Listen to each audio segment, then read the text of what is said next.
Hi everyone. Spasticity is one of the most common symptoms that comes with multiple sclerosis. And I'm often asked exactly what does spasticity feel like? How do I know if I have spasticity or general muscle tightness? And I'm also asked what type of treatments are actually helpful? Like, does Baclofen and/or Botox actually make a difference?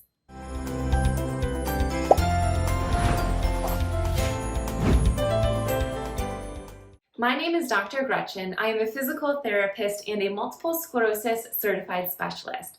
A lot of my missing link members and other clients with MS often describe their spasticity as feeling like really tight muscles that don't let go. It's not the same as just having a tight muscle that releases with a stretch. Spasticity often prevents you, or at least reduces the ability to do a movement.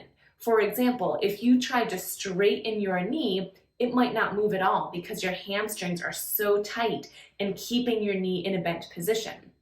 Or maybe you go to straighten your leg and you try to bend it, but it doesn't bend at all. Or it does bend, but much slowly, like you have to wait, just time has to pass in order for it to slowly bend all the way down. That means that you have spasticity in the quads, on the front side of your leg. Spasticity can appear in any muscle that we have in our body. It can appear in our upper body, our torso, our lower body, literally anywhere. But where the spasticity is located makes a big difference on which movements are challenging for you to do. Spasticity can be painful, but sometimes it's not painful and it's just more of an annoyance. As I mentioned, spasticity can be anywhere throughout our body, but I will say the two most common places that my clients have spasticity is either in their quads, the front part of their thigh, or their hamstrings, the back part of their thigh. And I'm going to show you exactly how you'll know if you have one or the other. So your quad muscles are designed to straighten your knee. So when you're walking, one thing we need to be able to do is straighten your knee. So when the quad muscles are tight and they're active, they're going to straighten the knee. Therefore, it's going to be very challenging for you to bend your knee because bending your knee goes against the action of your quads. Again, if your quads are tight, it's going to keep your knee straight. So when you're walking, one thing a lot of my missing link members have difficulty doing is bending your knee right here. And one reason for that is weakness in the hamstrings, but another reason could be tightness of the quads or spasticity in the quads, because bending your knee will stretch the quads, and that's often really challenging. So if you walk like this, kind of swinging your leg around to the side, show you from this angle too. I know a lot of you guys know exactly what I'm talking about. If you walk like that, part of it could be due to weakness in the hamstrings, but also spasticity in the quads. Another indicator that you might have spasticity in your quad muscles is if you're able to straighten your knee from a bent position, but then you can't bend it. Maybe it doesn't bend at all, or you just have to wait over time for your leg to slowly bend because gravity is pushing it down. That's another indicator that the spastic muscles might be your quads. Now, the other most common muscle group that will get spastic is the hamstrings. So the hamstrings action is to bend your knee. So it's the opposite of the quads. So the goal of the hamstring is to bend your knee, meaning if your hamstring muscles are tight and spastic, your knee is going to be bent. So the way that this often presents is when you're walking, you might be bent down in this position because it's really hard for you to straighten your knee. Your hamstrings are pulling you down. So the opposite action, in this case straightening, will be extremely challenging. So maybe you walk in this waddled position where your knees stay slightly bent the whole time. You might also notice that as you go to take a step forward, you are able to bend your knee, but you can't straighten your knee. That's the piece that's going to be challenging due to tightness on the back side. Therefore, your knee stays bent and you land with a flat foot Another way to tell that you might have spasticity in your hamstrings is that you can bend your knee, but straightening it is near impossible, or it feels really challenging and it's hard to straighten it, but bending it feels okay. Now, if you have spasticity, you likely know that the two most common options out there to help you manage your spasticity is Baclofen and Botox. Now, please know that there are many other types of treatments out there for spasticity, but in this video, I'm just going to focus on Botox and Baclofen. Baclofen is a pill that you can take, and it spreads throughout your entire body. It doesn't go to one specific area. So it can help you manage your spasticity and reduce muscle tightness all over, not just in one specific area. Whereas Botox is an injection that goes into a very specific area of your body with the intention that it is going to release the muscle tightness in that specific area. If you have spasticity and you mention this to your neurologist, they likely are going to first prescribe Baclofen. This is typically the first medication that they will try, and they might play around with the dosage a bit to see if there is a dosage that works for you and you feel like your spasticity is managed and you're able to move about your day-to-day activities with ease, or at least with less difficulty.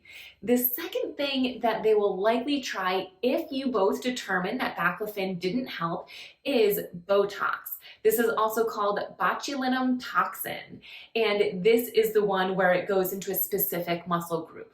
So as I mentioned earlier, if you are having difficulty straightening your knee because your knee is bent, that means your hamstring muscles have the spasticity in them. So you would get a Botox injection in your hamstrings. Or if you're having difficulty bending your knee because the quads or the front of your thigh is so tight and spastic, you might get a Botox injection in your quad on the front side of your thigh. So there's different locations based on where your spasticity is. Both of these methods, Baclofen and Botox, have been found in research specifically with people who have MS to be helpful strategies to reduce spasticity. With that said, everyone is different. We all have different bodies and we all respond differently to various treatments. So the best thing to do is to talk to your neurologist about your spasticity, or maybe you don't know that it's spasticity, but you feel muscle tightness and it's making movements harder. Definitely mention that to your neurologist and see what they would recommend. It might be a game of trial and error, trying out Baclofen, see if it helps. If it doesn't, over time, maybe try Botox. If that still doesn't help, there's other methods, as I mentioned earlier. But one thing I want you to consider, and again, this is something to talk to your neurologist about, but one thing to consider is that sometimes spasticity is actually helpful. Even though spasticity can be painful and it can make movements or walking much more challenging, sometimes the reason the spasticity is there is to keep you upright. When you get rid of this spasticity, regardless of the technique, whether it's Baclofen, Botox, something else, sometimes when you get rid of this spasticity, it actually uncovers a whole lot of weakness in your muscles that you didn't know existed. I'll give you a firsthand experience of this happening. So I was working in an in-person physical therapy clinic with one of my clients who had MS. And she came in to me and she said, "Dr. Gretchen, my legs are feeling so tight and so spastic. Can you please do something to release this?" And I said, "Sure, of course I can." So we focused on stretching out the specific muscle. We focused on massaging it. I went in with my thumbs, tried to loosen it up, some bigger strokes of massage, and we did a great job loosening it up. She left that day feeling like, "Wow, this feels so good. Thank you so much." Then I saw her about 2 days later for her next scheduled PT session, and she came in and she said, "Oh my gosh, Dr. Gretchen, I felt so great after last session, but once that wore off, I didn't realize how weak I was. My knee was buckling and I almost fell several times because my legs weren't strong enough to hold me up." And as soon as she said that, I remembered exactly what I'm sharing with you guys right now, that while spasticity can feel annoying, sometimes it's there because without it, your muscles are too weak to help you stay in an upright position, standing, walking, stair climbing. So that's just something to consider that doesn't happen to everyone, but something to keep in the back of your mind. Therefore, the goal is not always to completely reduce spasticity. Sometimes keeping a little bit of it is going to be a good thing. So to recap, spasticity is a real thing in multiple sclerosis, and it often feels like tightness that doesn't let go. Therefore, it can make movement and mobility in general very challenging, or sometimes it can even prevent the movement from occurring in the first place.